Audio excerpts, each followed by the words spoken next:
Good afternoon, everybody. My name is Brad Broman. I'm the Managing Director of IWSCC, Canada's exclusive supply council to disabled and veteran-owned companies. We have a great event today. This is our fourth annual REACH National Forum for Disabled Businesses and Entrepreneurs, and we've got a really great agenda for you today. You'll be hosted ably by Alex Dirksen from IWSCC, and in the background by Jen McGee, who's in the community forum to take your questions and so forth. I just wanted, for those who are new to IWSCC, I just wanted to give you a little bit more background. We were formed in 2015 as the last of the diverse supplier councils. Each of the organizations in Canada that represent disabled or represent diverse suppliers, primarily that are marginalized or have been underrepresented in business, to help them make connections with the larger procurement organizations, the largest employers across Canada. So we were formed in 2015. And it's been a really interesting ride since then. We didn't really get started till closer to 2017, after all is said and done. But since then, we've been privileged to work with some of the best companies in Canada on the corporate side, as well as some of the most vibrant, resilient, incredible suppliers, both disabled and veteran-owned. It's been just a privilege. I want to welcome you all to this event, and we're about to be welcomed even more so by a really special person. Her name is Alwar Pillai, and Alwar is the founder of Fable, an incredible Toronto-based company supporting the disability community worldwide. She has provided us with a recorded message that we hope will really help to energize the group, energize this event, and help us to see and be inspired by where she took her company and what it can mean for so many of the suppliers that we have in our community. So with no further ado, I'm going to pass it over to Alwar and her message to this group. And please enjoy the rest of this session, and thank you for joining us.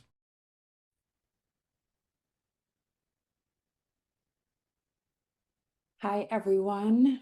First, I want to thank the team at the Inclusive Workplace and Supply Council of Canada, Brad and Alex, for having me here today and for creating spaces and events like the REACH that intentionally support disabled entrepreneurs, business owners, and leaders. Organizations like the IWSCC are incredibly important because entrepreneurship is already hard enough. So creating access to network, opportunity, community truly matters. A little bit about me. My name is Alwar Pillai. I'm the co-founder and executive chair of Fable, an accessibility platform that helps organizations build inclusive digital products by directly working with people with disabilities. Over the last 8 years, we've had the opportunity to grow Fable from an idea into a company that supports, organizations that have, billions of users like Microsoft, Meta, Walmart. When people hear stories about entrepreneurship, they usually hear polished versions. They hear the fundraising announcements, the growth milestones, the number of employees, the awards, the headlines. What they often don't see is that most entrepreneurship is actually looks a lot of uncertainty. It looks like hearing no repeatedly. It looks like trying to solve problems before you fully know them. It looks like rejections and setbacks and pivots and moments where you genuinely question whether any of this is going to work and are you making any progress or have you made the wrong decision by going down this path? When we started Fable, digital accessibility wasn't a space that investors were paying much attention to.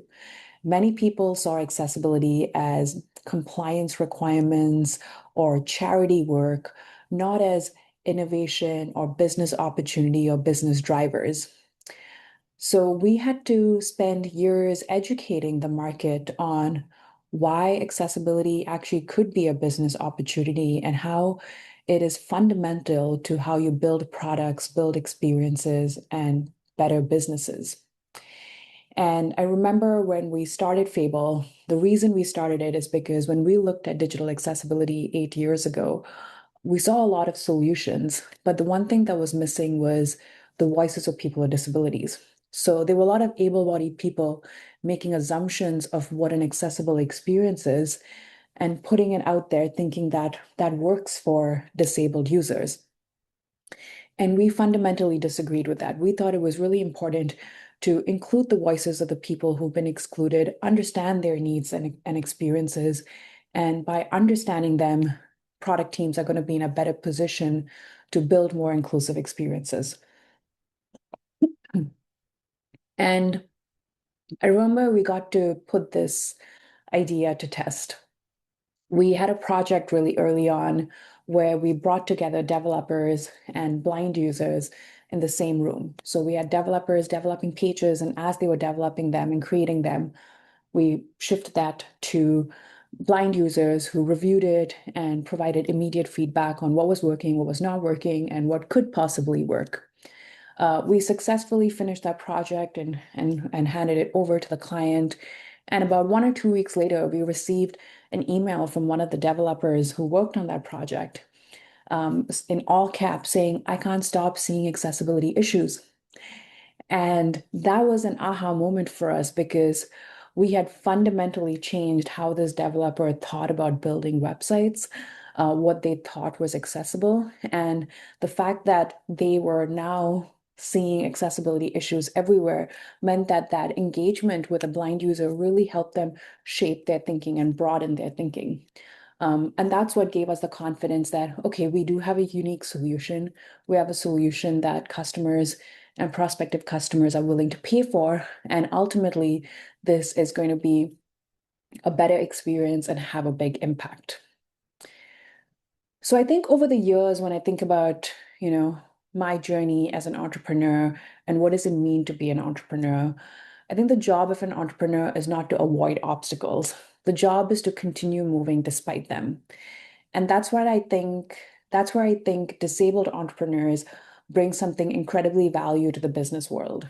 Because disabled individuals have already spent their lives navigating systems that were not designed for them, systems that have underestimated them, systems that have created barriers instead of access.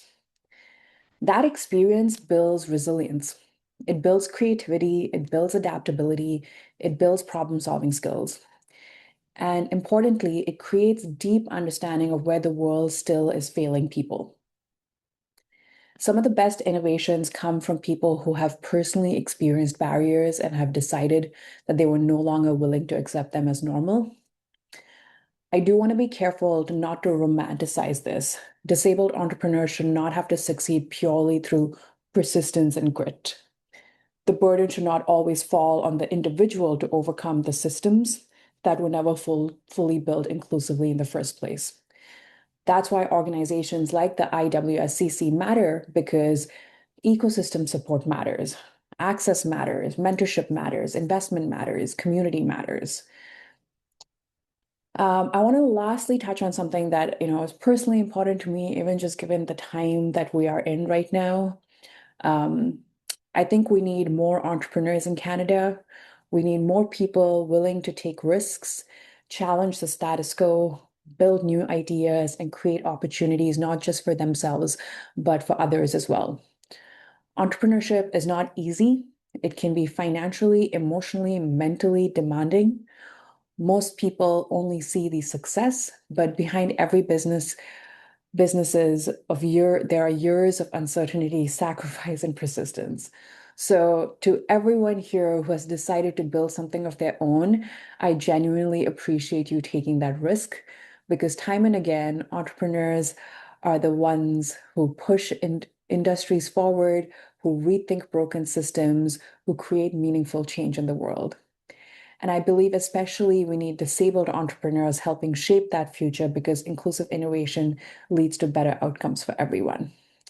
So, to everyone here today who's building something, whether you are at the idea stage, scaling a business, navigating uncertainty, or trying to figure out your next step, I want to say this, that your perspective has value, the way you see the world has value.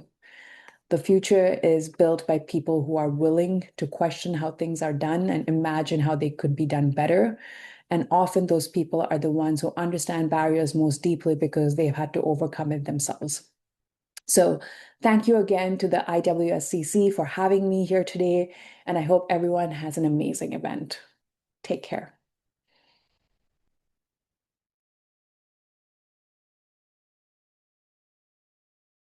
Hello, everyone, and thanks so much for joining us. A very special thank you to Alwar for sharing that message and starting our event off right. Um, it's fantastic to be able to listen to the experience of business leaders and entrepreneurs who are willing to share their success with our community and beyond. And to our audience today, I'm grateful that you joined us so that we can share even more experiences from the IWSCC community and from our allies. So thanks so much for joining us today for the fourth annual Reach Forum. My name is Alex Dirksen, and I'll be today's virtual MC and moderator. To quickly describe myself, I'm a white man in my 30s with short, coiffed brown hair and a bit of a scraggly beard today. I'm wearing blue round-rimmed glasses and a floral polo shirt today. Before diving into our program, I'd like to quickly give a reminder of today's agenda. We'll feature talks with community speakers, business owners from the IWSCC community, and engage in a little bit of Q&A with them, so stay tuned for that. We'll also invite some resource partners, IWSCC's allies in the world of resource providing and nonprofit support for entrepreneurs, accessibility, and business in Canada. Uh, we'll acknowledge some members of the IWSCC community with IWSCC's second Reach Forum Awards, a practice we started last year to celebrate members of our community. And last, we'll have some special announcements at the end of our program as we give closing remarks. Our first big thank you today is to ShowStream, a BC-based event producer who has helped IWSCC put on a great show for several years now. We're proud to work with them again today. So big shout out to ShowStream for helping put together a great presentation for you today. Our ASL interpreter today, Valerie, is represented by Maple Communications. Also based in British Columbia, Maple is an IWSCC certified disabled owned business who acts as our key contractor for all of our events in 2026 and has been a trusted provider and community member for many years. Lastly, as Brad, my managing director, mentioned earlier, the host of today's forum is my organization, the Inclusive Workplace and Supply Council of Canada, or the IWSCC. We're Canada's national nonprofit supporting disabled and veteran-owned businesses. You've already met myself and our director, Brad Broman, but another important part of our team is my wonderful colleague, Jennifer McGee, as well, who helped coordinate today's event and who you might see in our audience as our monitor today. Say hi in the chat, Jen. All right, so with some thank yous out of the way, I'm very excited to jump into today's program. So I'll get right to introducing our community speakers for our Q&A block. Each community speaker is an IWSCC certified business owner. Each speaker is a passionate advocate and business leader in their own right, here to share some of their experience with us. And again, after hearing a bit from each speaker, we'll be hosting a short Q&A session with all of our speakers together. So if you're in our audience today and you have questions for these business owners, you can put them in the chat and we'll do our best to answer as many as we can during that Q&A section. Our first community speaker today is the president and founder of Alley Style Inc. and its division, the Shainhouse Group. So please give a warm welcome and get ready to learn from the experience of the incomparable Pamela Shainhouse. Pam, thanks so much for being a part of today's event.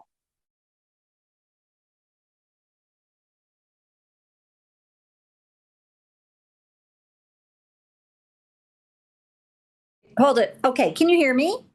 Yes, there we go.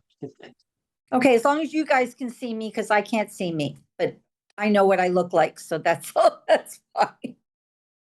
And We can see you just incomparable, fine, Pam. I will take it. So, Alex, what would you like me to do? Just tell everybody about myself and be Of happy course, to do please that. do. Give us a little bit to learn about yourself so our audience can build up some questions to ask you later. That's great. Anyway, just so everybody would like to know, my pronouns are she, her, hers. I am a white woman with gray hair, so you can figure out how old I am. A little seasoned person here, and I am a person with a disability, and I am honored to be a member of IWSCC. I've gotten so much out of it, so I'm very interested in the work that they do. So I've been in business for about 35 years in various areas, such as professional fundraising. I had a fashion, or I still have a fashion brand. It's just not being produced. And from that, I started a consultancy, which Alex said, called the Shainhouse Group. The Shainhouse Group specializes in accessibility training, policy development, and we work with major clients to make sure that they are AODA compliant, ACA compliant, ADA compliant. And we believe that training from the top down is really the way we need to go. We have we specialize, well, we really specialize in all different areas of accessibility in the workforce. What's very special to me, because of my fashion background, is accessibility in the fashion industry and also accessibility in retail. The other thing that I have just developed now, because to tell you the truth, I have been to numerous events, but I've never been to an event that has been up to code.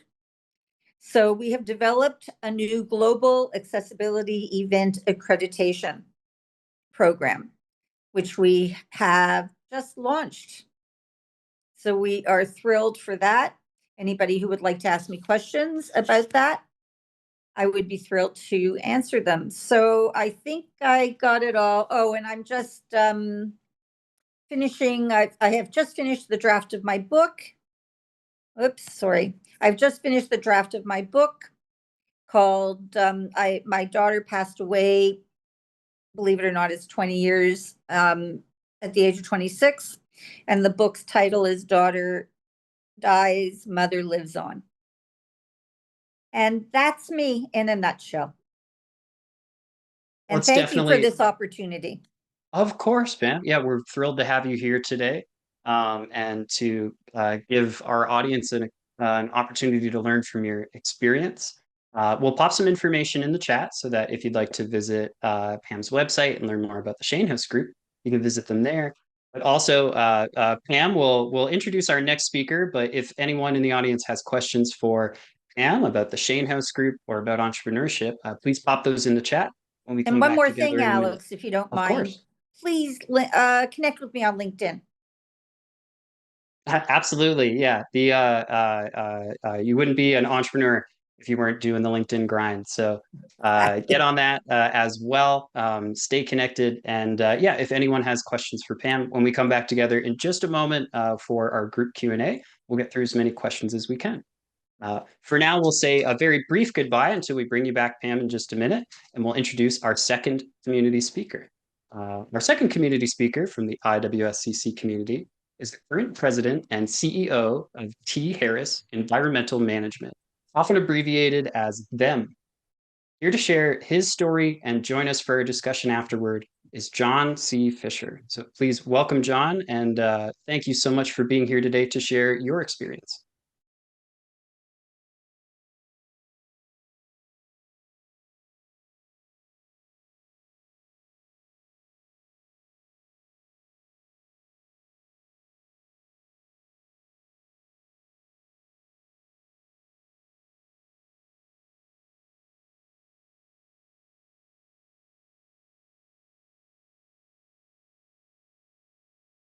Yeah, we'll just check on some technical difficulties for John.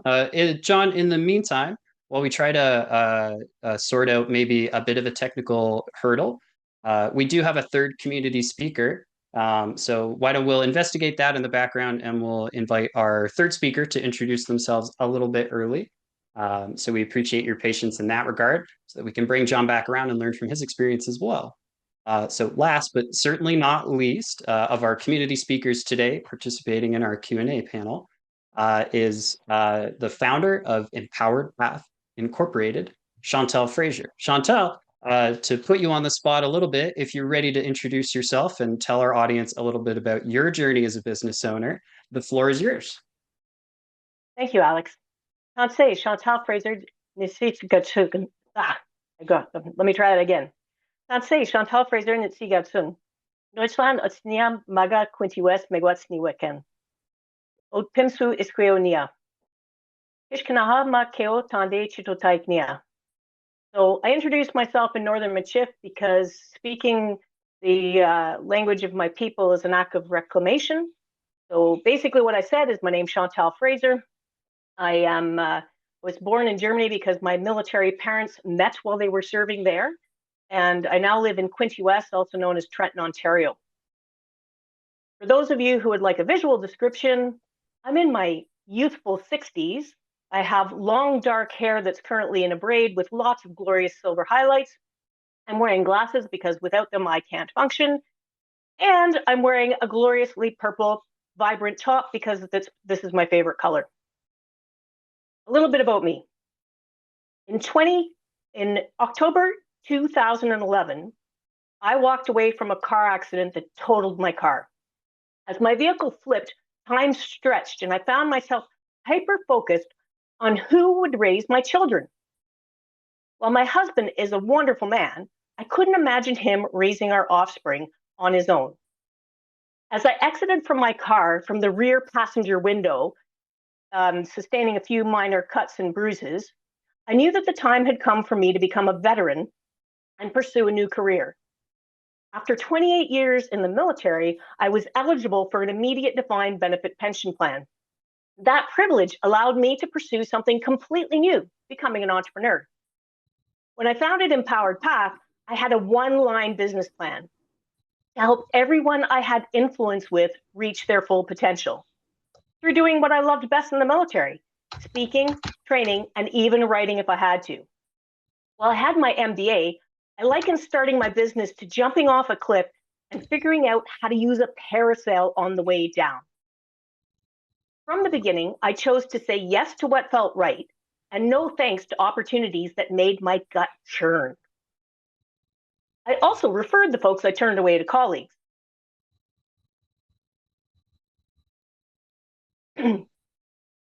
After dabbling in various business opportunities for about 8 years, I realized that my role was as a thought partner, helping folks discover and create their ideal jobs. While on the flip side, I was sharing tactics and strategies to help employers create more inclusive, diverse, equitable, accessible learning workplaces, which nicely enough makes the acronym IDEAL. From the beginning, the majority of my work has been completed online. In 2020, I decided that that would be the year I started traveling for work. And I do more in-person workshops. As you all know, the pandemic made a change for that. So I decided to lean into what I'd been doing already, and I accepted more online opportunities.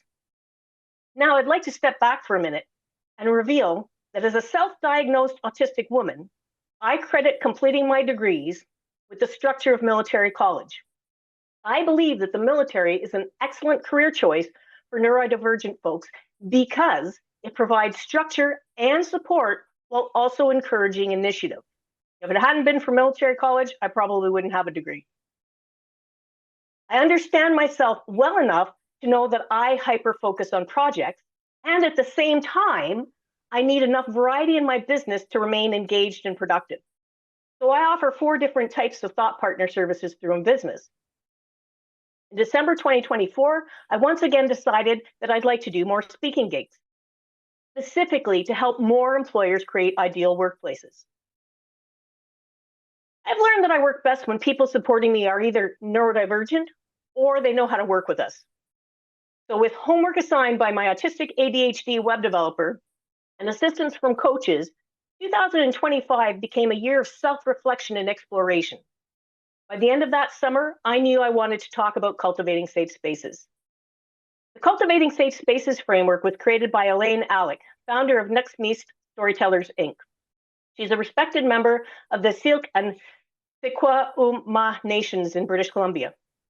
Cultivating Safe Spaces is a trauma-informed leadership framework that integrates Indigenous knowledge, neuroscience, and relational practice. It's designed for leaders and teams who know that lasting change requires more than good intentions. It requires the internal capacity to navigate discomfort, tension, and complexity without losing connection. Ultimately, this framework will help you keep your people, which helps you save a whole bunch of money. If you're interested in learning more about the Cultivating Safe Spaces framework or my other work, check out my LinkedIn profile, which will be shared in the chat, or my speakers page. I'm looking forward to this panel discussion that's coming up next. Thanks very much, Chantal, for your introduction. And it's been a pleasure for myself to learn more about your business and what you do, as well as your personal identity and your cultural background. It's a key part of events like this, as much as anything, to recognize that while this event was founded to support what we call disabled-owned businesses, that the community is not a monolith and is itself made up of so many different people, so many different cultures. As many have said before me, disability is the minority group that anyone can join at any time. And we see the wide variety of experiences reflected in the wide variety of businesses, innovations, and ideas that come from the entrepreneurs and the business owners that we work with. So thanks so much for introducing yourself. And just like Pam, we'll bring you back in a moment for our Q&A section. For folks in the audience, if you have any questions for Chantal about Empowered Path or what she does, or just about entrepreneurship, please go ahead and put those in the chat and we'll do our best to answer as many as we can. Now, it wouldn't be a virtual event without a little bit of technical hurdles, but nonetheless, I think we've sorted those out. So I'm very pleased to welcome back Mr. John Fisher, from T.Harris Environmental Management, to share his experience as a business owner and to properly introduce himself. So John, we'll welcome you back, and let's see if we've kind of sorted out the technical hurdle there. Thank you, Alan. Can you hear me? I can. It looks like we're good to go. All right, thank you. Good afternoon, good morning, everyone, depending on where you're located in our wonderful country. Alex has already introduced me. Name is John Fisher, President and CEO of T.Harris Environmental Management. Hopefully you're seeing my PowerPoint presentation, and that will help guide you through it. And other than that, I wasn't prepared for this, but I'm a white male, soon to be a senior citizen at the end of July, and my hair, if you see it, is my natural color. So thank you, and I look forward to presenting myself, and thank you to IWSCC for this opportunity. For those that are listening, I do have a speech impediment that is part of my neurological disorder, but hopefully you'll be able to understand me. So, Alex, if you want to maybe go to the next slide. The company was formed in 1979. I am not the founder. There was a T.Harris named Herbert Harris, and is the first consultancy established in Canada to deal with asbestos-containing materials. Since that time, we've evolved into having three basic pillars: hazardous materials management, environmental services, and occupational health and safety.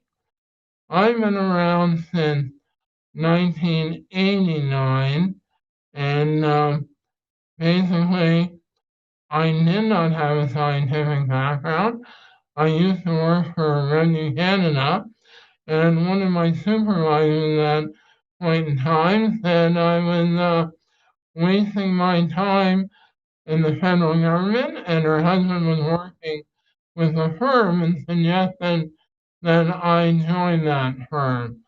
So when I started, the term we used, I was an inspector. I'd go out on site, review the remediation of asbestos, ensure that proper specifications were being followed. From there, I evolved. I got involved. I took ownership of my role. I became project manager, general manager, vice president, chief operating officer, and ultimately president and CEO.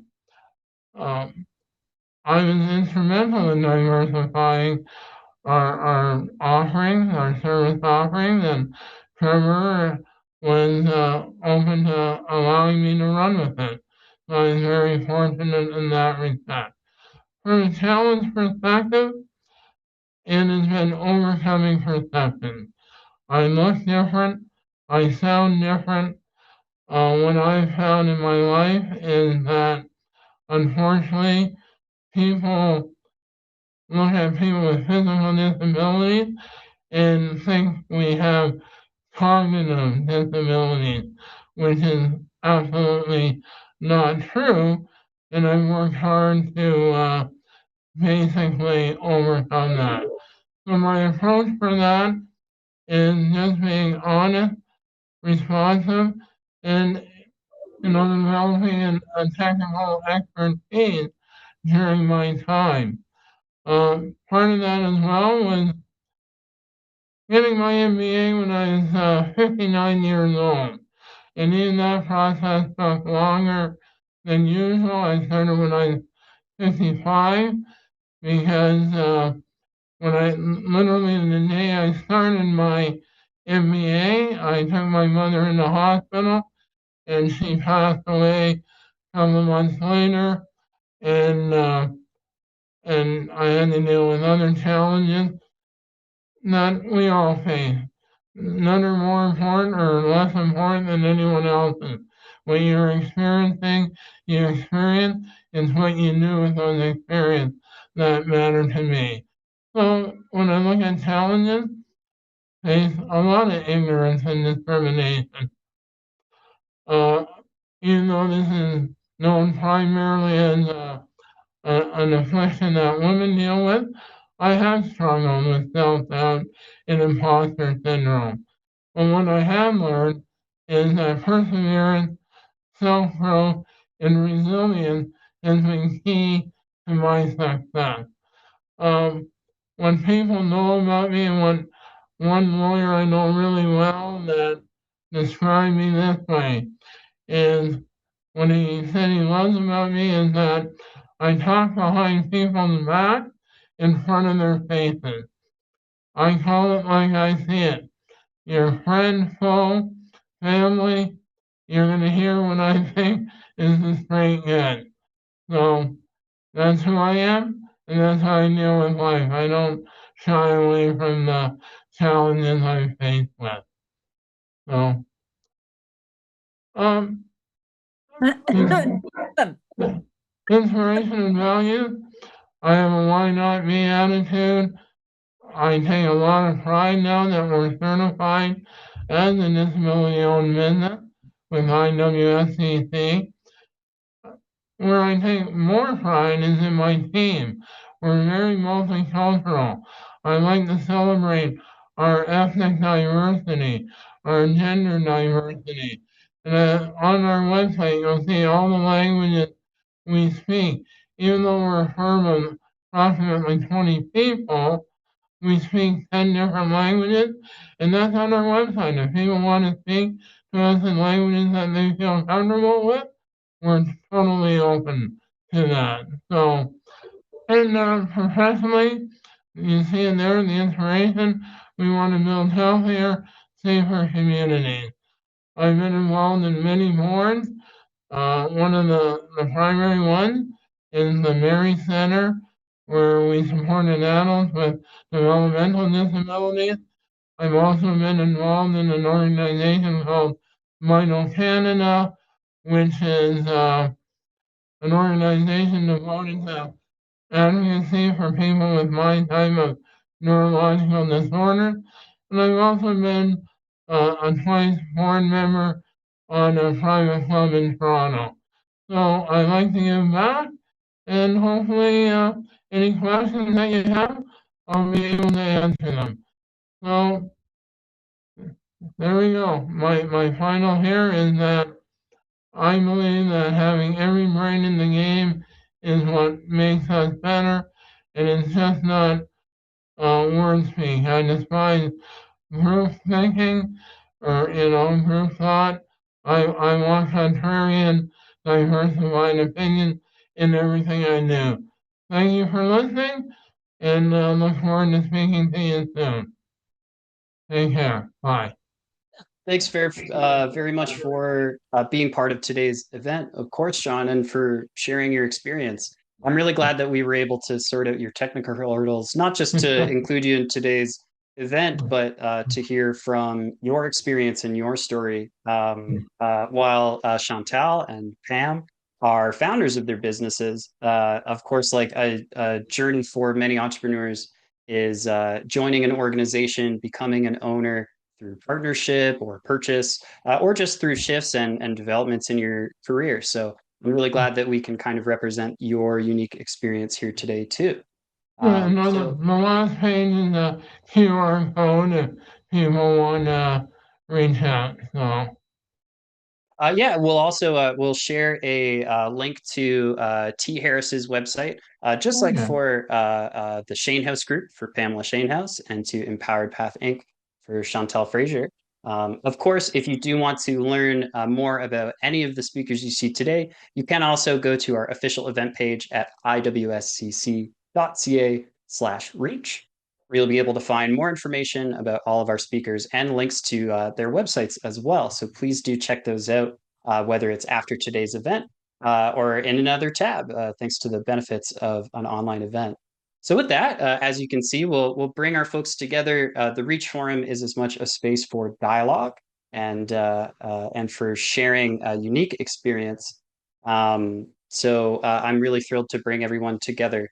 Again, if anyone in the audience has questions, whether it's for IWSCC or for the business owners who are here today, please add those in the chat. I will start off with my own question to get things going. While it is something that's very key to entrepreneurship and business ownership, success is something that also means something very different to each individual and to each person. So I was curious. I hope to ask each of you, and maybe we'll go in order. Pam, I'll challenge you to answer first. Can you tell us a little bit about what does success mean to Pamela Shainhouse, and how do you achieve your success? As I said, thanks for it's a good question, Alex, because I think there's so much of imposter syndrome hanging around. And even though I've been in business for 35 years, I still hold that at times. I just want to hit myself in the head to say, that's not the way it should be. To me, success in this particular field of accessibility is in the years to come that we're not even talking about it. That it is part of everybody's discussion because it's no different than anybody else. That's what I could see success would be. But corporations are still flagging it as not a need be.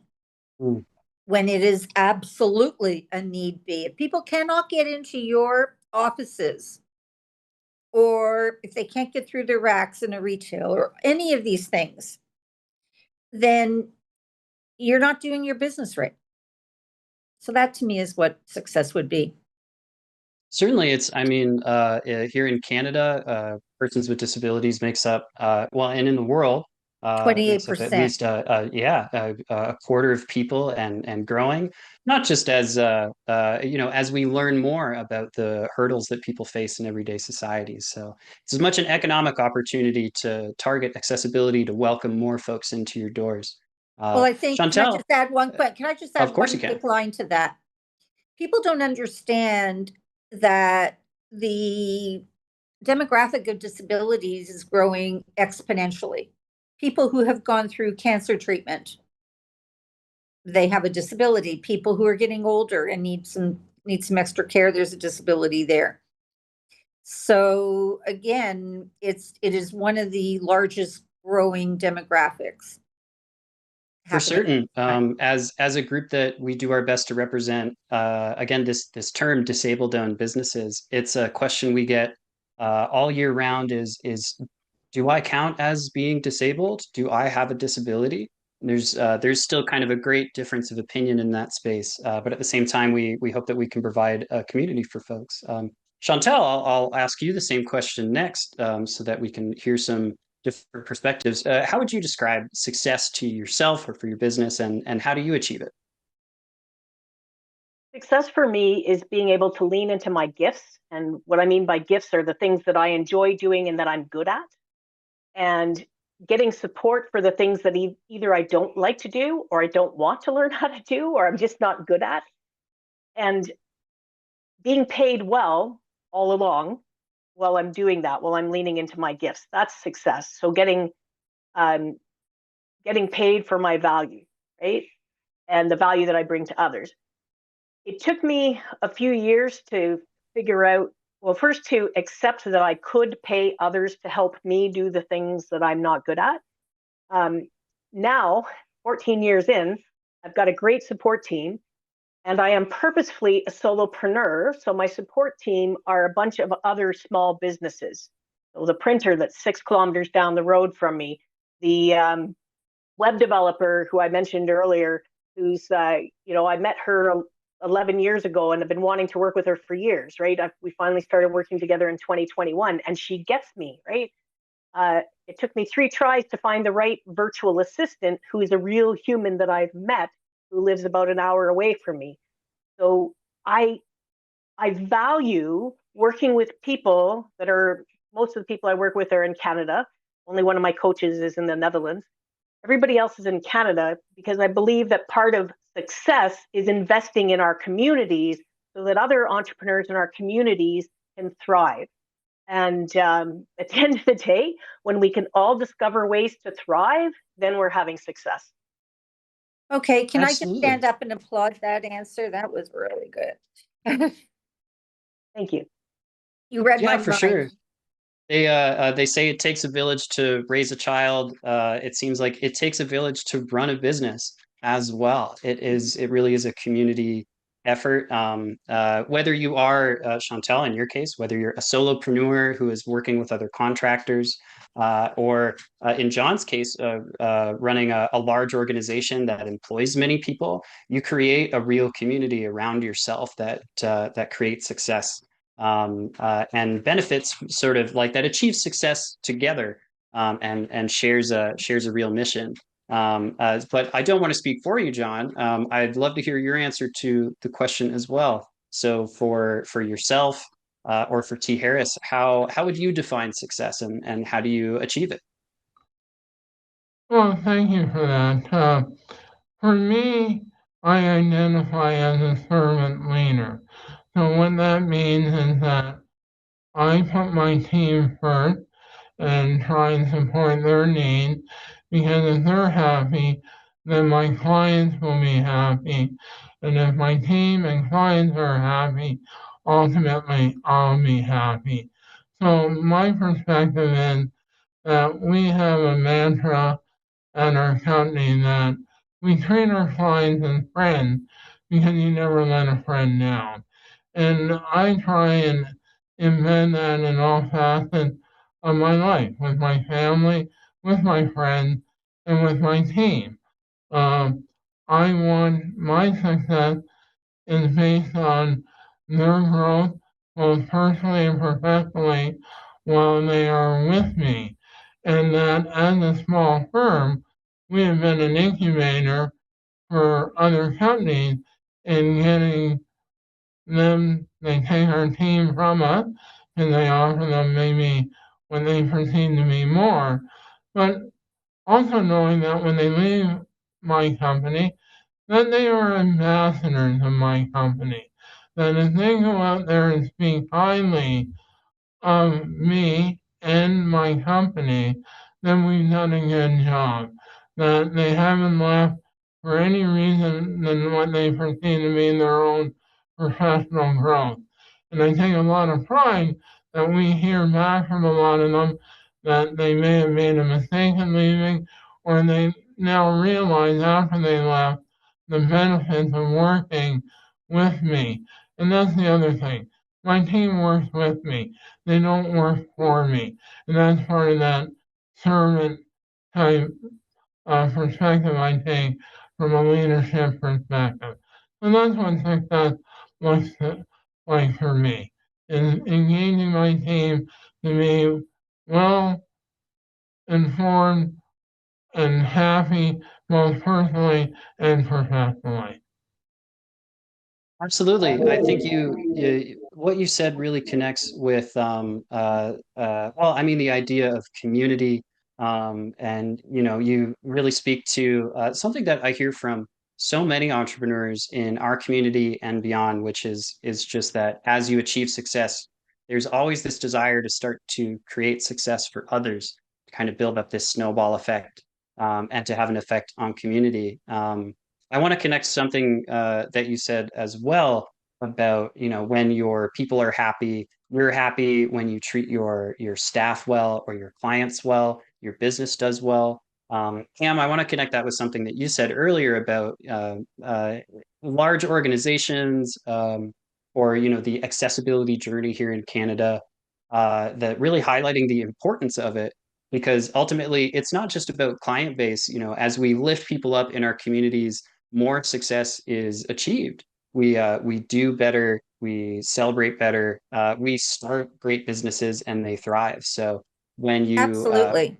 when you lean into that, and create a space that's more welcoming and that keeps, in this example, persons with disabilities happy by creating an accessible and inclusive environment, you lift up a whole new community that maybe was feeling unwelcome or unable to do business with you or just to participate. Or, when I found out this stat, and I'm not a big stat person, but when I read this and I was told that over close to 50% of people with invisible disabilities, employees with invisible disabilities, are too scared to disclose to their managers for whatever reason, whether they feel that they're going to be, something's going to happen, they're going to be fired. Well, you can't fire somebody because they have a disability. All of these various areas, we want to be able to make sure that the environment that you're working in is safe and you're appreciated. And I agree with what John and what Chantal is saying, because, I work that I really get along with my boss really well. Work for myself, I get along with my boss famously.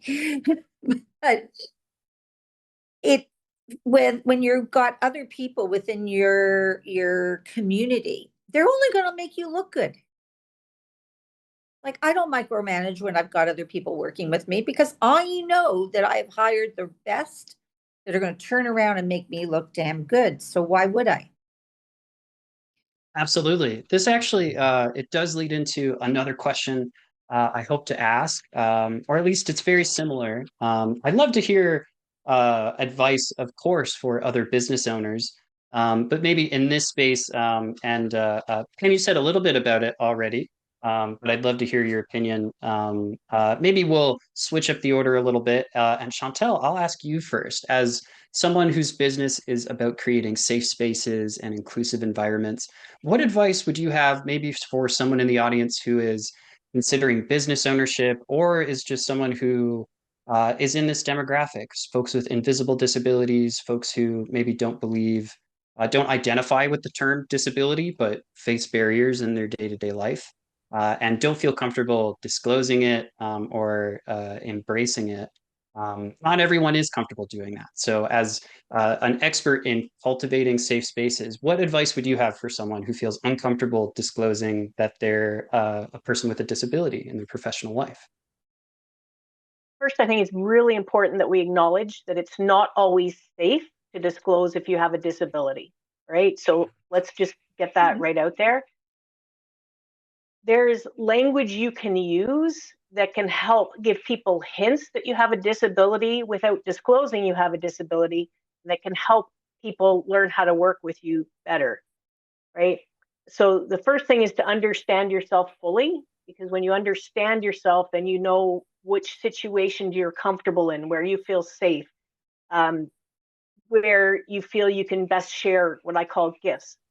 And then it takes a little bit of research, right?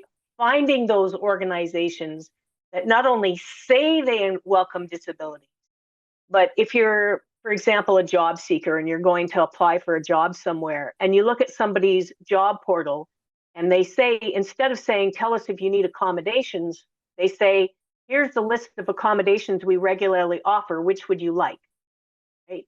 That shows that's an act where somebody is showing you that they're going beyond saying they welcome people with disabilities.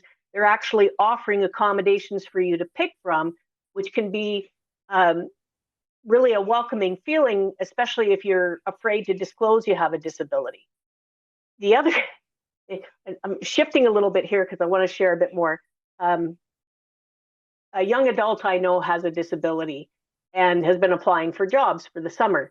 And in their job, their cover letter, they disclosed their disability. And I said to them, I said, listen, you do not have to disclose your disability. Right. And the young person said to me, I don't want to deal with people who are going to screen me out as soon as they know I'm disabled. So I'm telling them up front. And then if I get a call, I know that they're not worried about my disability. And they're getting job interviews. They're showing up authentically as themselves in spaces where they feel safe to do so. So whether you're looking for a job or you're starting a business, understand yourself and seek out those organizations that are doing more than saying, yes, we're accessible. Can I just add one thing to that statement? I find, as a person with a disability, I was diagnosed with a bone disease at the age of 5. So we're talking a long time ago, a gazillion years ago. I'm finding now that I am far more comfortable with myself. Because if I'm not comfortable with being who I am, then I can't expect anybody else to want to be comfortable with me if I'm not. So I agree with you, Chantal, that there are some that depends on the disabilities with regard to safeness, but safety, I'm sorry, new word, safeness. It's really, it depends on the situation that you're in. For sure. I think maybe a key point, Chantal and Pam, that you're touching on as well. It certainly expands beyond obviously just this space or this topic of disability, is knowing yourself. And I see now why the word cultivate is used. To cultivate that environment is to invest in it, to get the sunshine, to water the plants, to watch them as they grow, to keep an eye on the folks in your community who are welcoming, and also as yourself, being welcoming to yourself in your professional life or in your personal life, so that you can seek out those environments that help align with you. I want to follow on with this, John. A question that I have for you.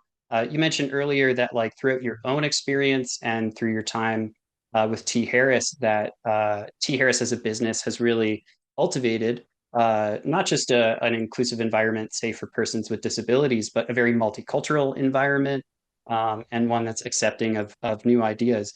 Can you maybe expand on that a little bit, or give some advice to our audience members on tactics you've used to create that environment in your business or in your professional life? If you don't mind, Alex, this may be a little bit of a diversion, but it may answer the question.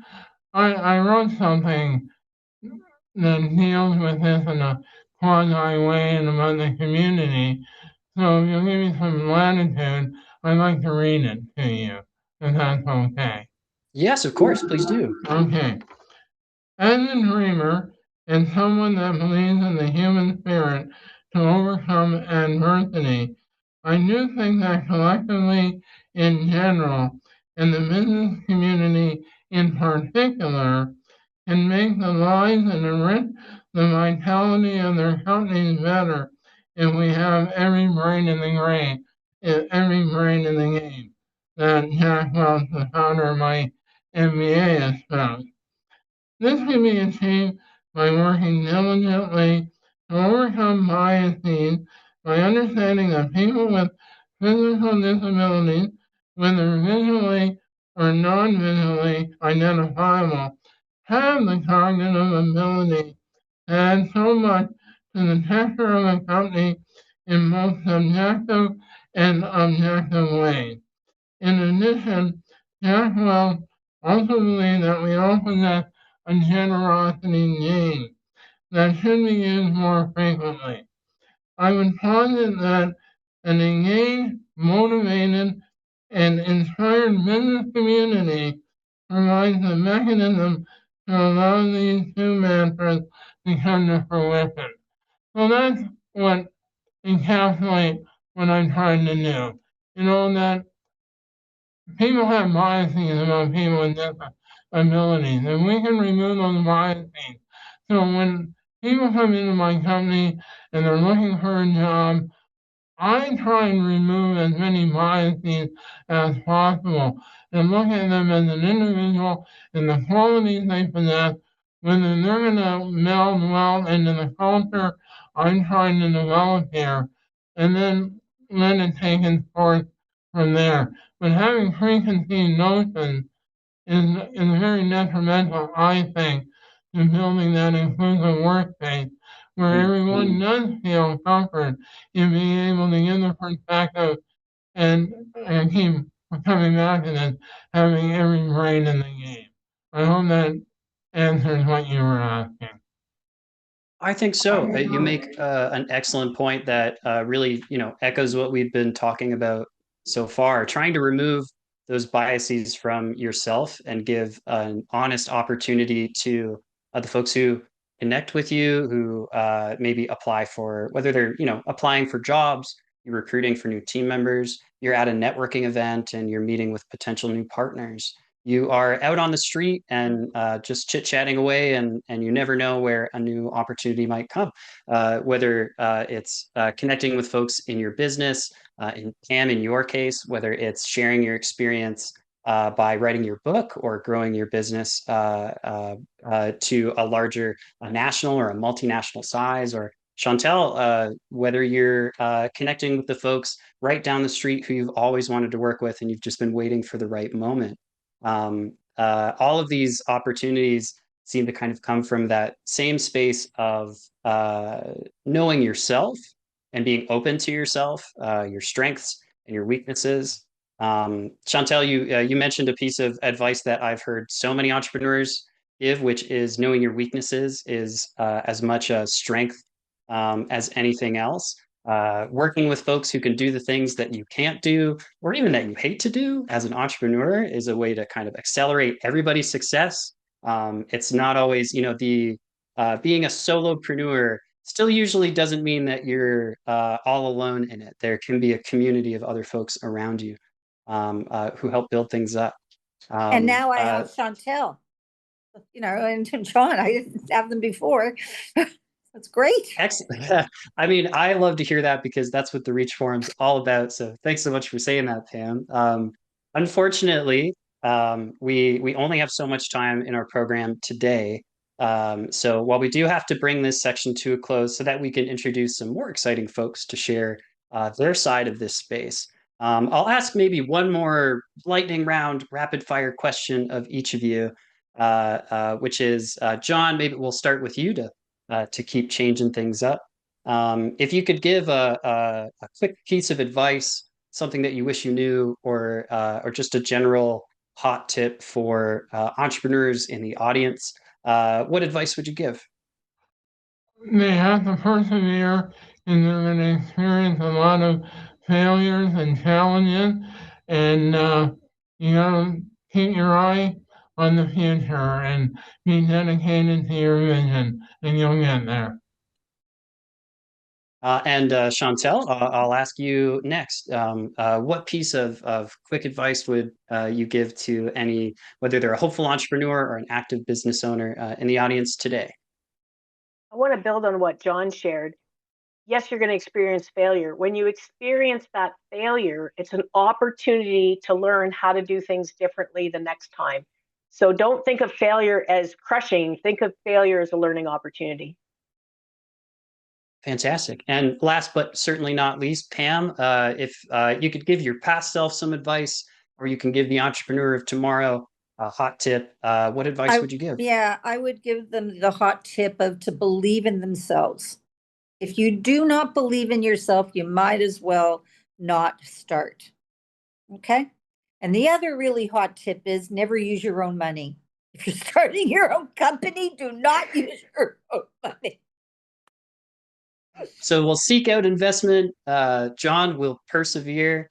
Chantal will learn from our failures, and Pam will believe in ourselves as we head off from today. A big Thank you, to Alex, for this opportunity. It was, as I said, I've got new people that I can work with. I'm very excited. It has been Appreciate that. absolutely wonderful having all three of you here. I'm so sorry in so many ways that we have to say goodbye. Okay. But it's only until next time. So thanks very much for being a part of today's Reach Forum. Thank you for having us. All right. So as I mentioned, we do have a lot more of the program to jump on, some more community members, allies, experts to learn from.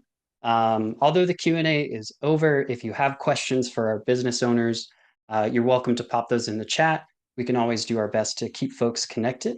And we'll provide links to learn more about them. Or you can always visit, again, IWSCC.ca/reach, the official event page for today's forum, to learn more about our speakers and to find links to their websites to keep the connections going. The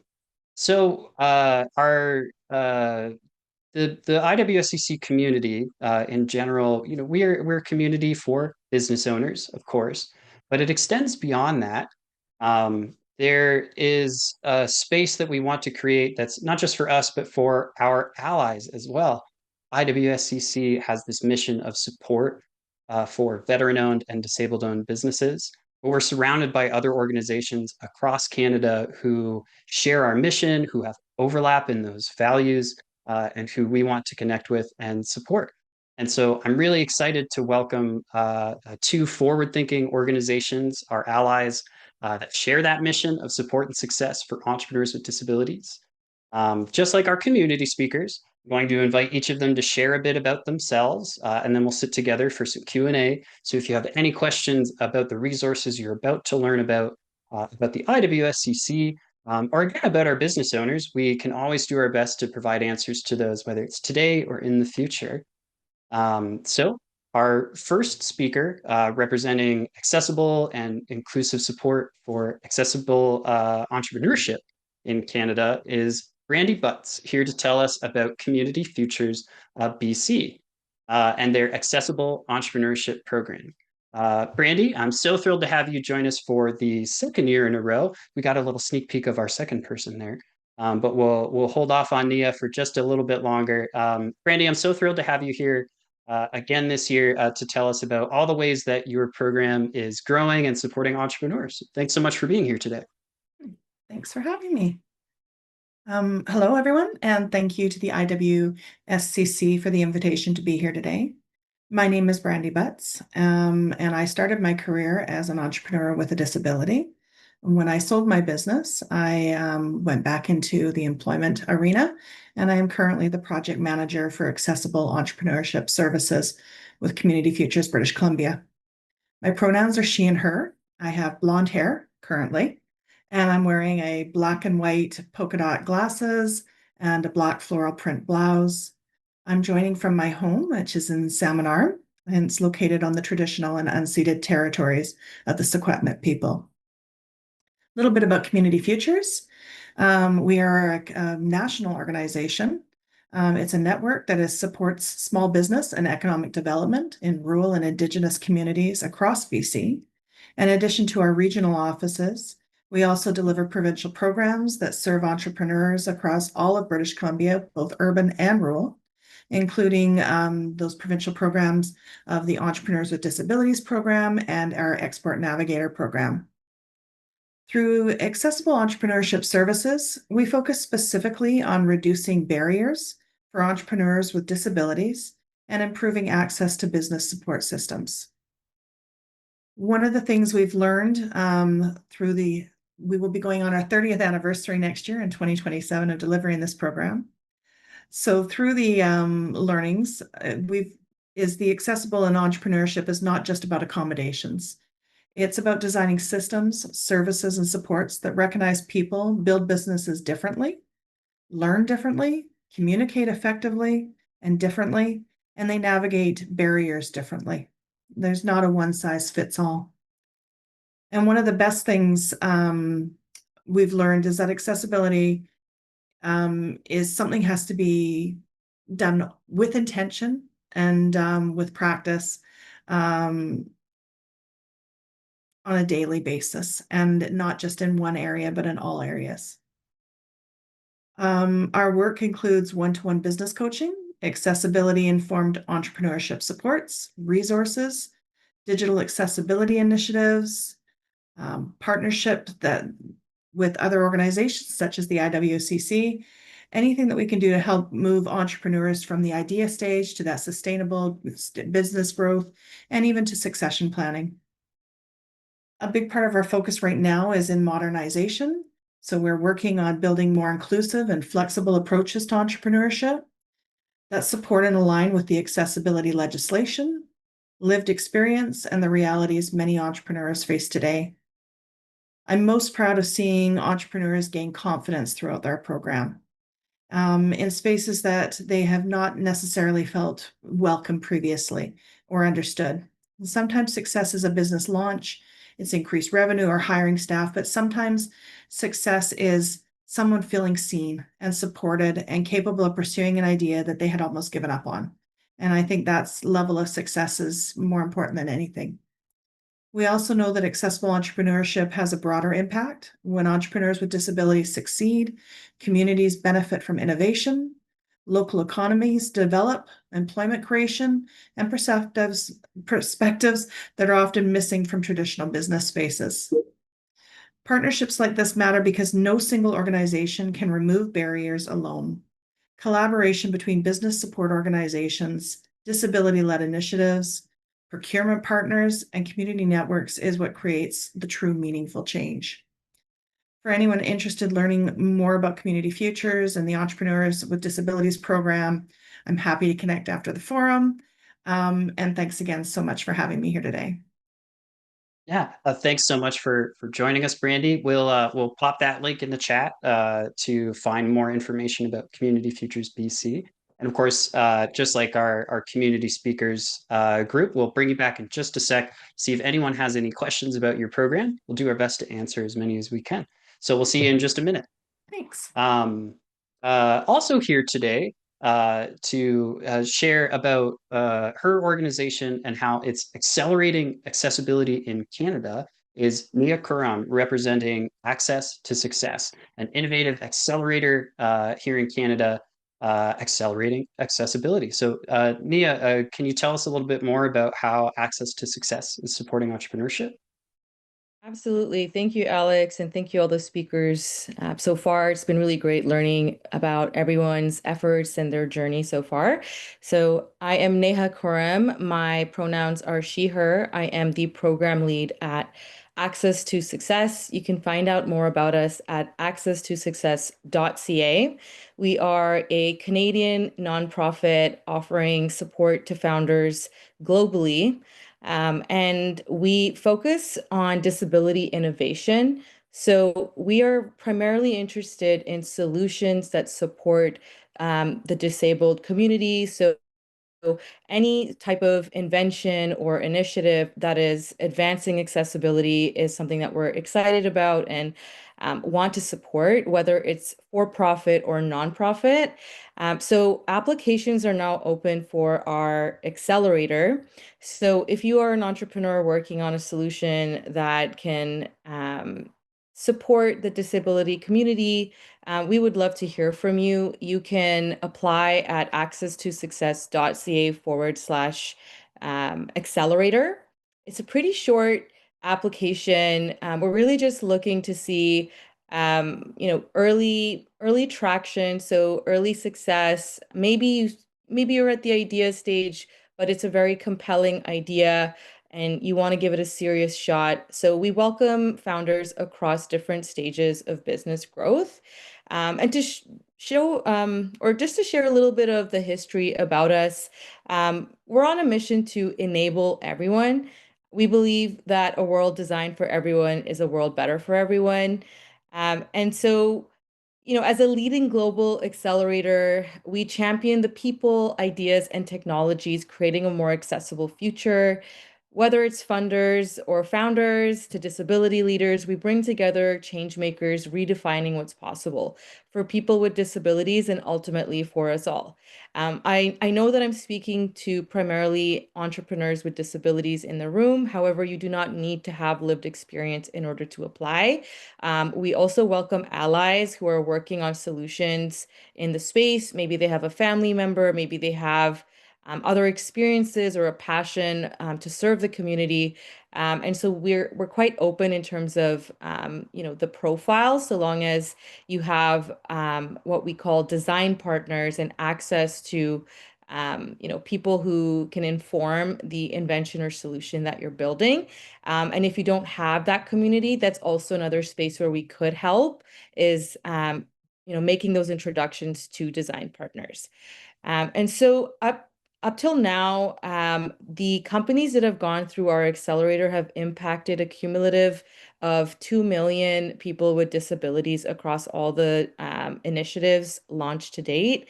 And we've partnered with organizations across 40 countries, and we have over 75 companies that have graduated specifically from the accelerator. So the application itself, it closes June 28th, so that's coming up in a month. If you'd like to learn more about what we do, meet us in person, and also meet other partners in the accessibility innovation space, you can come out to our event on June 4th. We're hosting the Accessibility Innovation Exchange at Kite Research Institute. It's completely free to attend, so I'll make sure that Alex sends out a link to register for that event in Toronto if you're able to make it. If not, we do host from time to time online sessions, and so there might be opportunities to collaborate with us in other ways. We also recently launched a co-working space again in downtown Toronto. So if you are an innovator or someone working in the accessibility space, we would love for you to also consider working out of our Toronto office if you are looking for dedicated space or maybe a boardroom that you need to take a meeting in. There's opportunities to collaborate with us in our brand new space. Besides that, we're always looking to partner with, I would say, advisors. So startup advisors or former entrepreneurs and current entrepreneurs, people who can actually mentor and coach our incoming accelerator participants. So if you have a topic that you think you'd like to speak on or contribute to, feel free to send me a note. My email is neha@access2success.ca, and I'd be happy to check out your profile and see if it would be a good fit, or generally just discuss what it is you do and how we can support your efforts. So with that, I will hand it back to Alex, and I know that we also have an upcoming Q&A. Yes, which is up and coming right this moment. We can dive right in. There's always so much to learn about, and both of you have already shared a wealth of information. But for our audience, again, if you have any questions about Community Futures BC and their accessible entrepreneurship resources, or the other ways that they support business owners and in general, or if you have any questions about access to success and how to access their programming, please go ahead and jump those straight into the chat, and we'll do our best to answer as many as we can. I do want to just give, again, a proper thank you to both of you for being here today as a part of the event. To get things started, I do want to continue along with this trend I've got going. Our theme this year, although success is something that is, is so connected with business and so on, both of you sit in a unique position. When we think of success or entrepreneurship, we think of achieving success. We think of a business doing well. We think of revenue going up. We think of, achieving your vision. Brandi, I'll ask you to maybe answer first. You touched on this a little bit, and the pride that you take in seeing folks pass through the program and learn and grow. What does success mean to you, though, as someone who is a supporter or helps others achieve success? For me, success is seeing someone move from uncertainty to confidence. It's not always measured by revenue alone. Sometimes it's seeing someone realize they belong in entrepreneurship and have something valuable to offer. A lot of entrepreneurs we work with have faced so many barriers of systems that just weren't designed with them in mind. So seeing someone gain that confidence, I think, is really successful to me. Launching a business and just being themselves differently is incredibly meaningful. I think that it ties into a lot of what our business owners, what John and Pam and Chantal were getting to in our earlier chat. As a follow-on question, of course, Neha, I'm curious about your opinion too, especially as you mentioned, as a space that also supports ally founders and businesses who may not have been founded by someone with lived experience, but want to support persons with disabilities to make Canada more accessible. What does success mean to you and the Access to Success team when it comes to helping other business owners achieve it? Yeah, great question. So I think it's about impact. It's about impacting the lives of other people positively.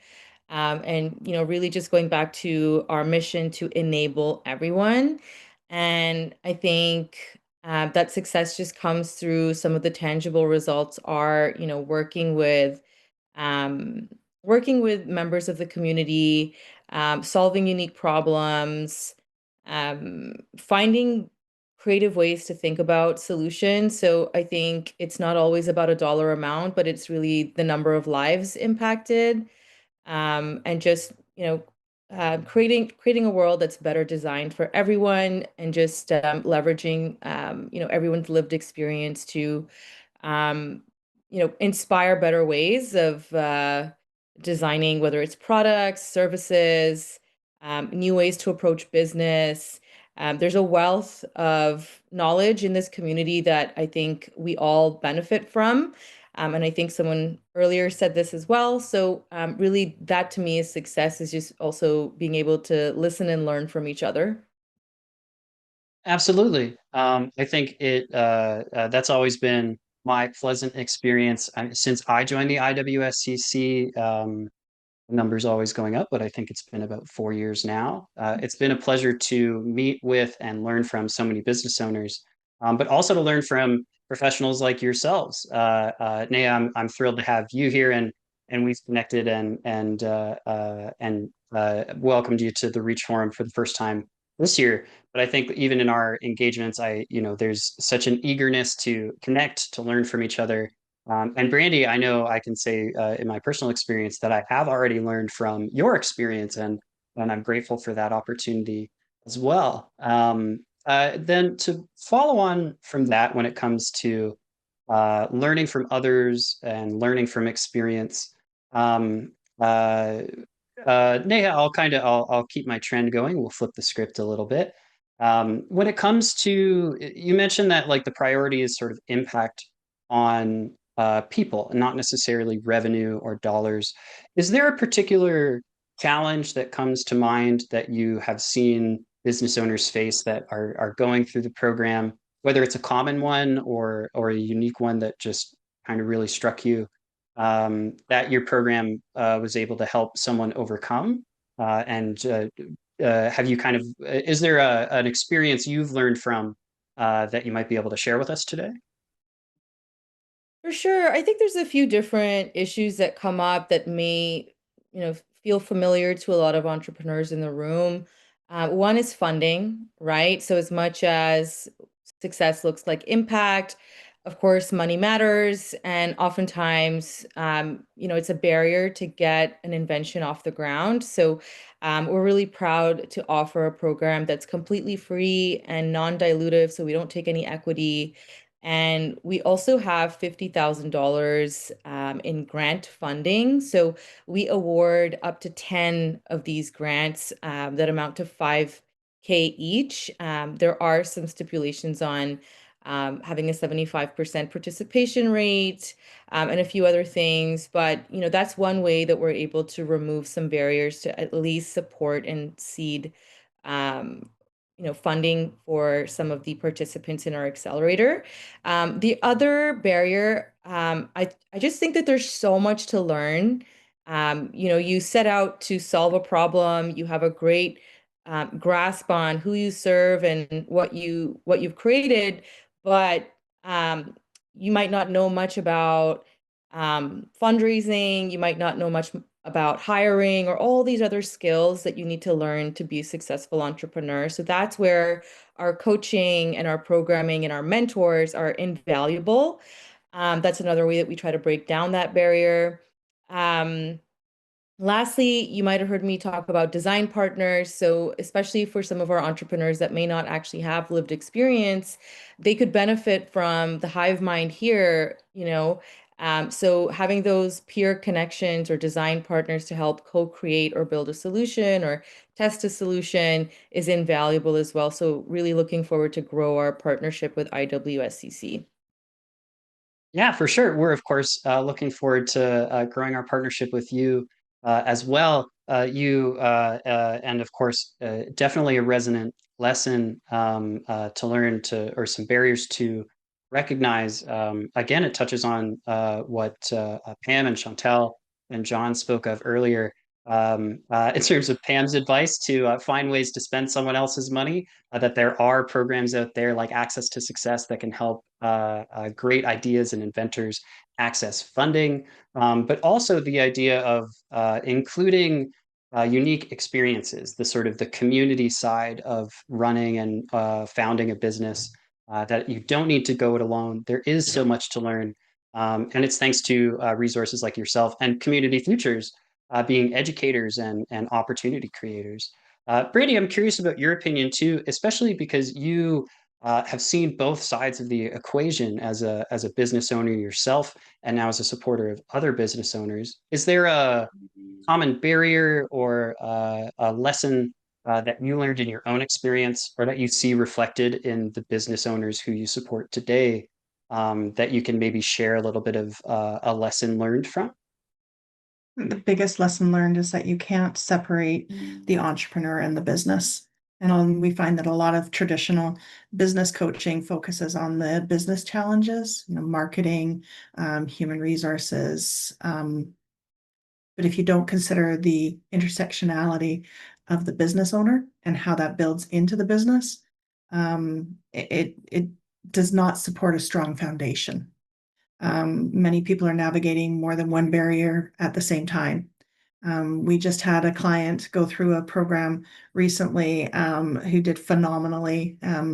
But when they came in, it was a transgender female, Indigenous, two-spirited, and on the spectrum.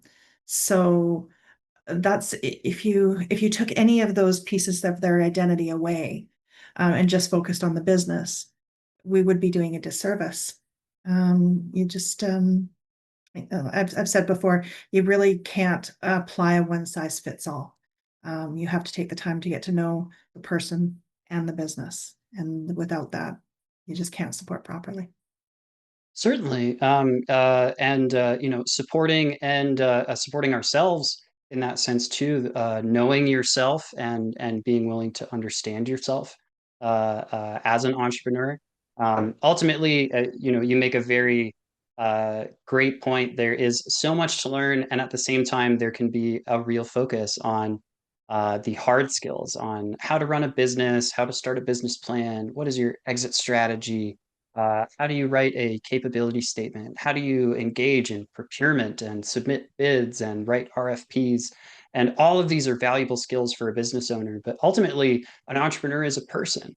Ultimately, businesses are made up of people, and we work with other people. There is that sort of community aspect. Inevitably, we're not selling to nobody. We're not creating clients out of thin air necessarily. Instead, we're so many entrepreneurs are identifying gaps in their own life, or identifying a skill that they want to foster and share with the world. I remember Chantal's comment earlier about fostering those gifts, about finding your gifts, the things that you feel you excel at or that you want to be able to continue to do, and turning that into something that creates value for yourself too.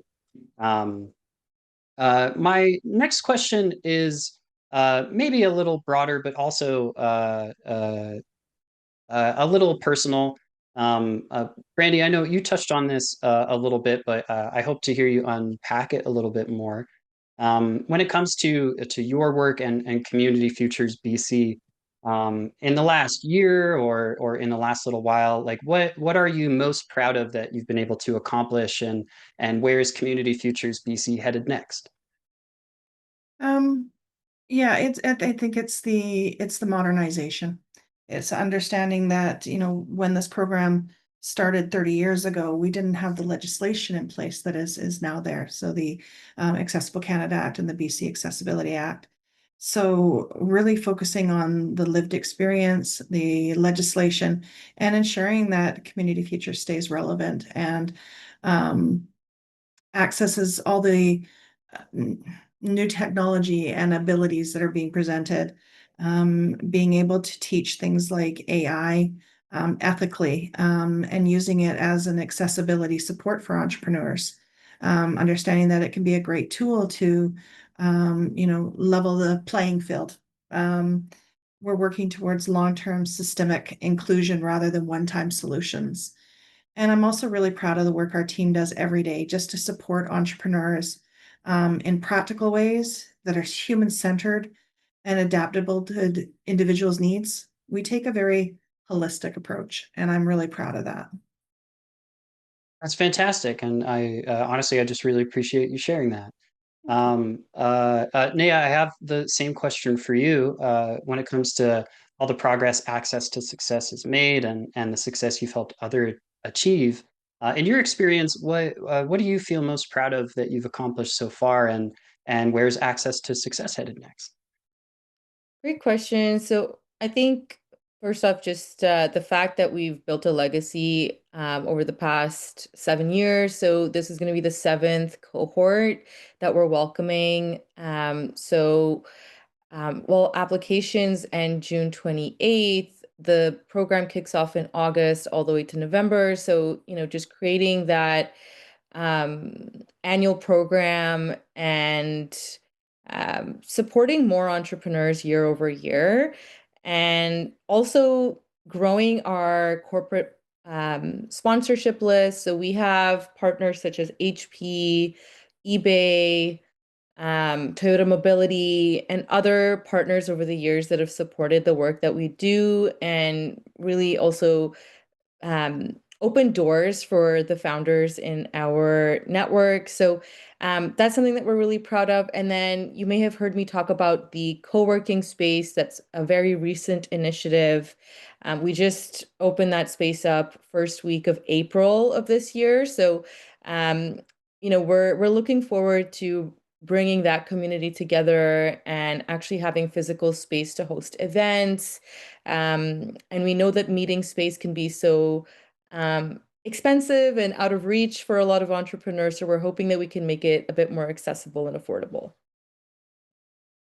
For sure. And the creating space, cultivating space, as it were, whether it's physical or in our case here at the Reach Forum, a virtual space to bring folks together. We hope that we can continue to support the growth of community. It's even as organizations like ours, these ally organizations and support organizations connect with each other, we build that more fulsome approach. We learn and we help other business owners grow. So unfortunately, just like my earlier Q&A block, it's I would love to continue the conversation and continue to learn so much more about the both of you and about your organizations. But we only have so much time in our program today. That said, again, if folks in the audience still have questions, you can always reach out to us at IWSCC, and we'll also support making connections with Brandi at Community Futures BC and with Neha at Access to Success. If you reach out to us or want to find more information about how to reach out to them, we'd love to help kind of support you on your journey, just in the same way that that they might. So Brandi and Neha, thank you so much for being here today at the Reach Forum.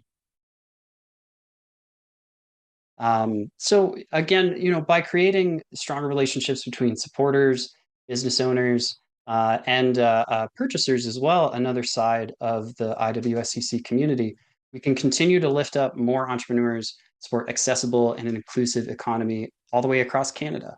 Again, we'll share their links in the chat if we haven't already, but you can also visit us at iwscc.ca/reach, the official event page for today's forum, find more information about those organizations and to help connect with them.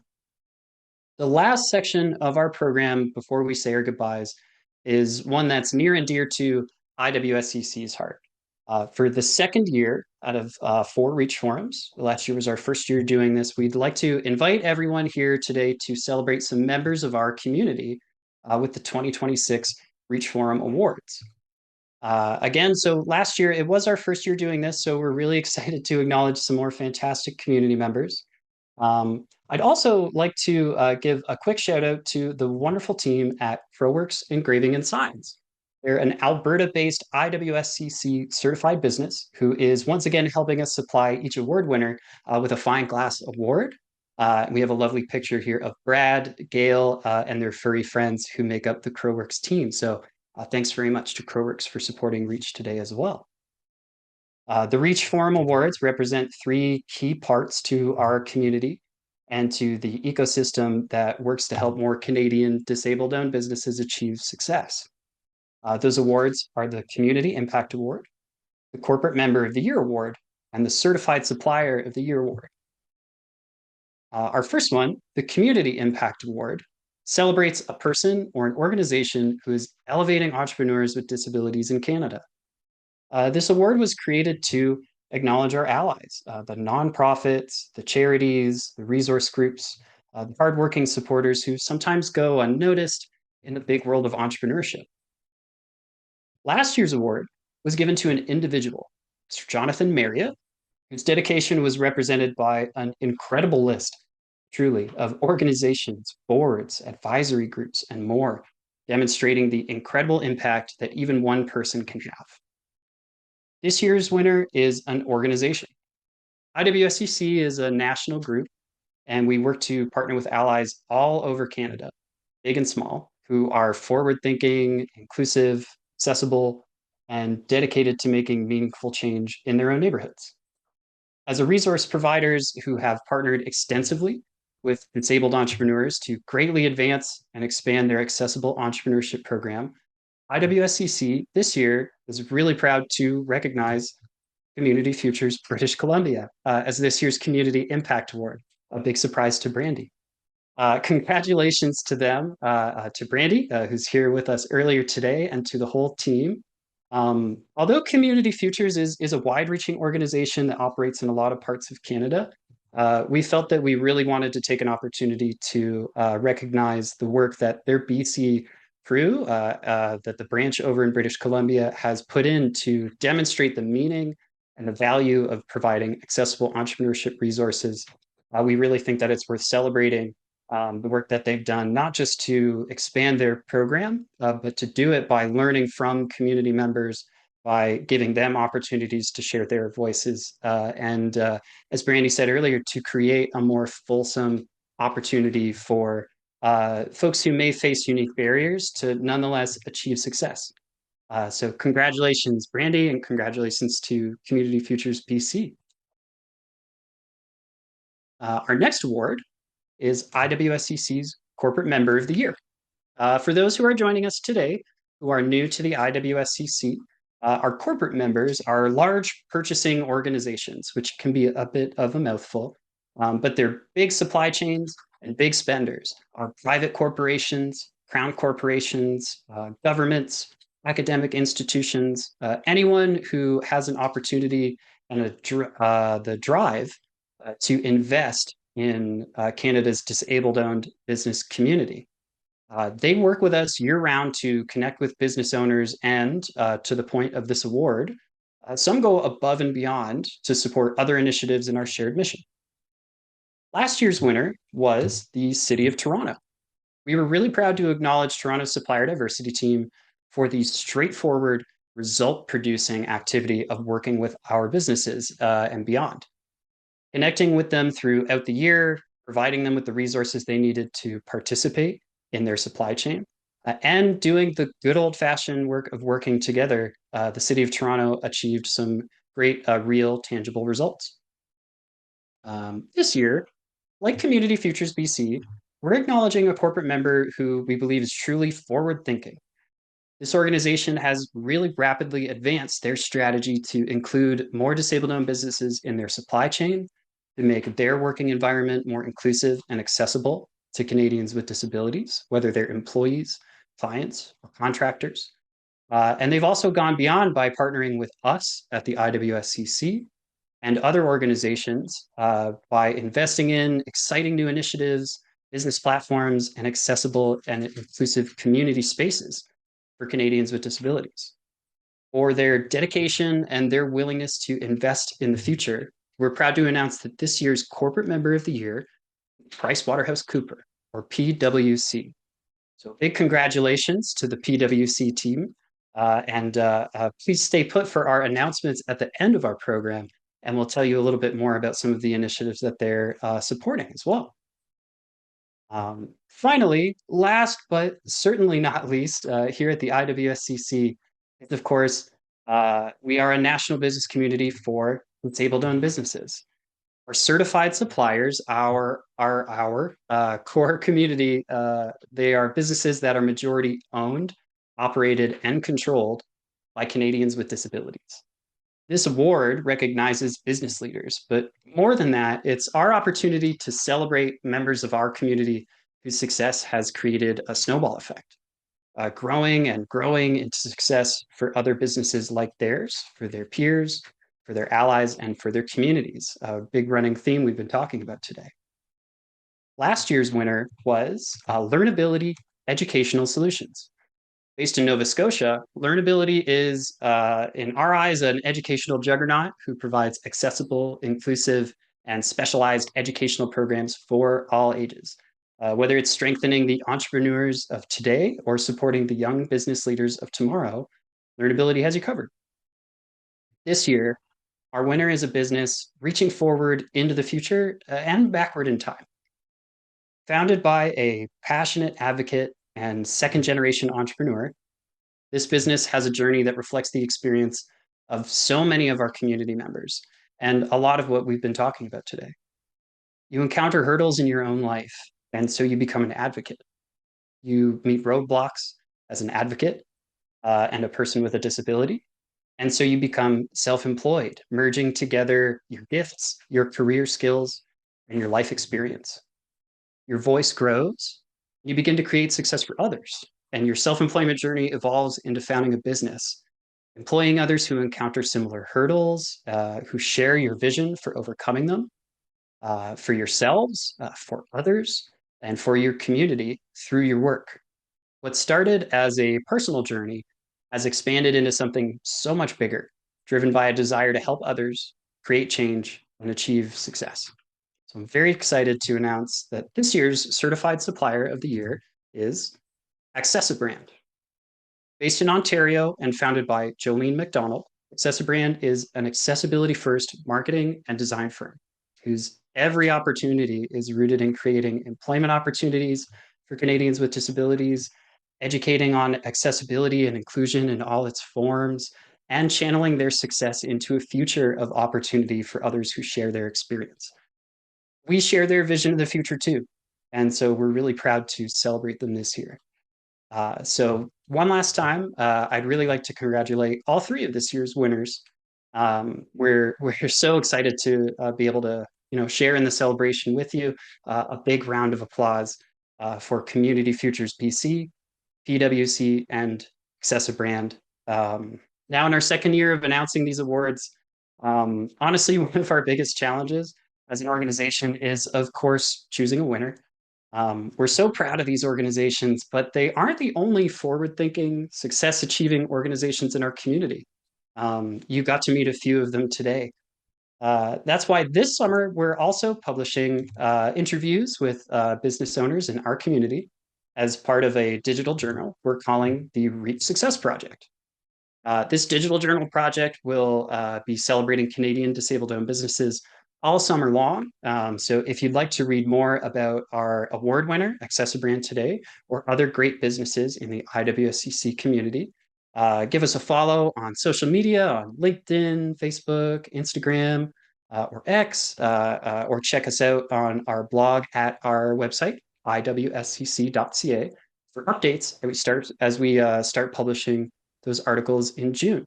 We're really excited to share even more stories of success, of achievement, and of perseverance, all qualities that we've talked about throughout our program today with you all summer long this year. That said, with that, I will need to say my final goodbyes. It's been a pleasure being your virtual MC today.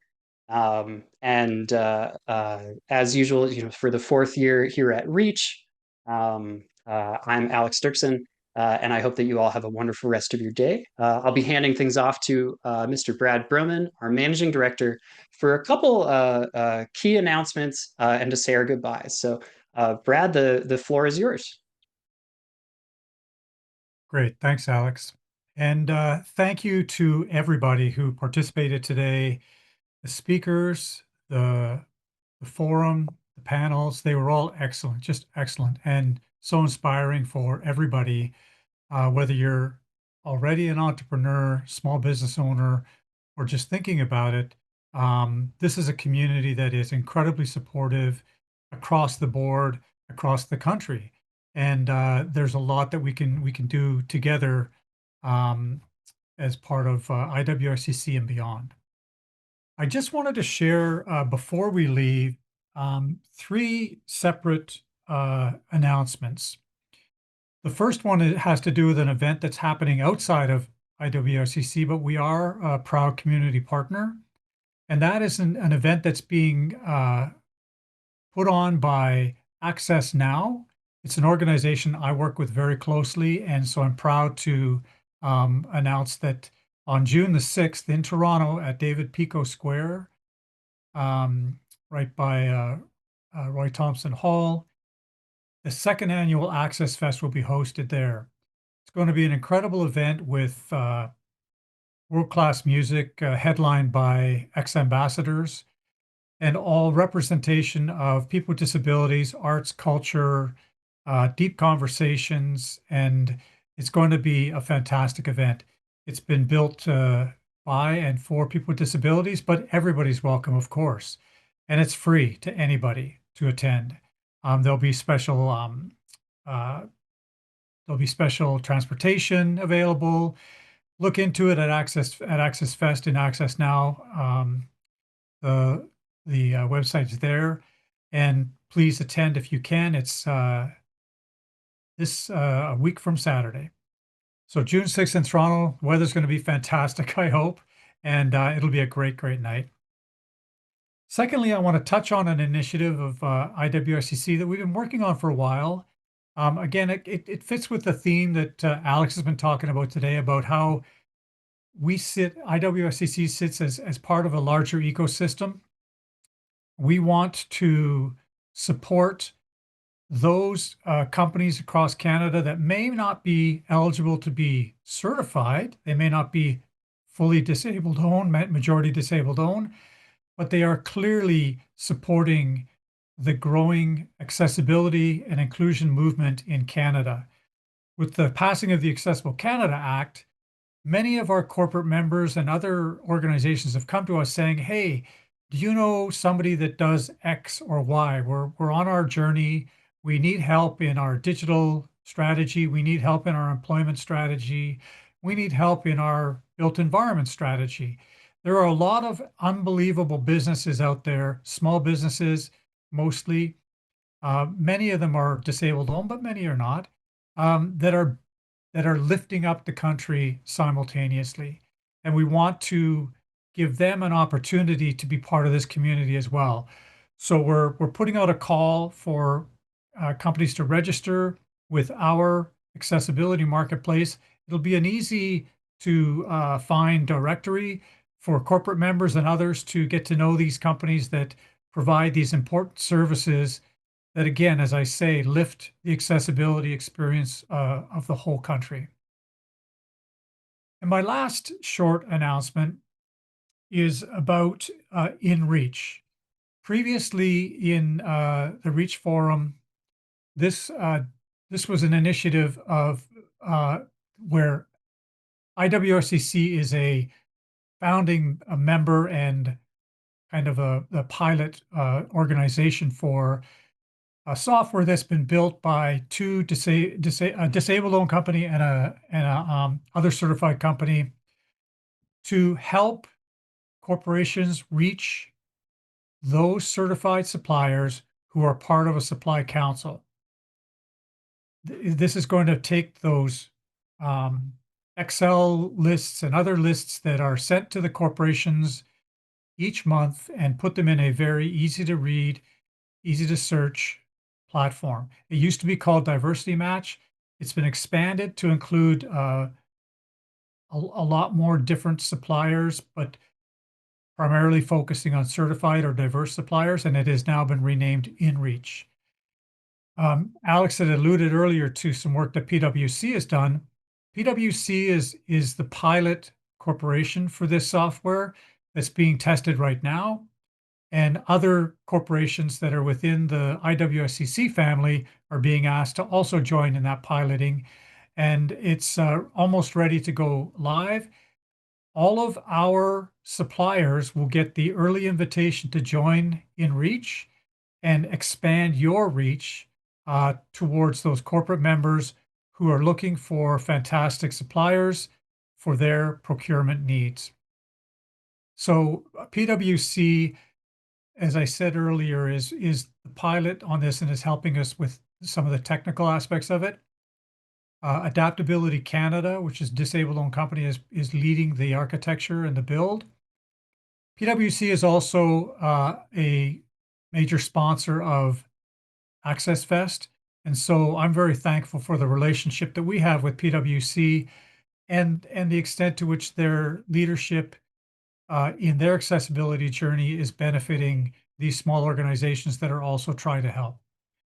So again, a fantastic set of initiatives that are being driven by disabled-owned companies and or IWSCC in this case, and others.